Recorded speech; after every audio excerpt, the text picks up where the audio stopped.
Con la scuola di teologia Mater Ecclesiae, la diocesi di Chiavari offre a tutti la possibilità di approfondire la fede cristiana in un fecondo confronto con la cultura contemporanea e le scienze umane, così da rispondere alle necessità di una formazione qualificata a servizio della comunità.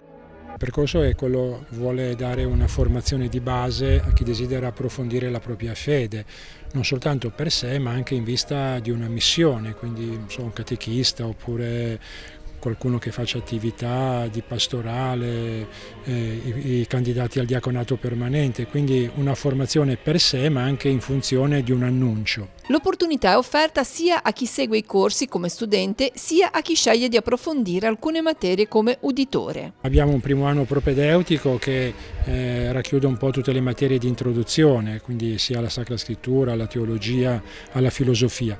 E poi un secondo anno ciclico che quest'anno presenterà tutto l'Antico Testamento per quanto riguarda la Sacra Scrittura. Poi abbiamo un corso di Cristologia, un corso di Antropologia, un corso di Ecclesiologia, un corso di Introduzione al Credo, insomma molti trattati di carattere teologico. Nel secondo semestre è in programma anche un seminario sul tema La cura del creato nell'enciclica Laudato Si.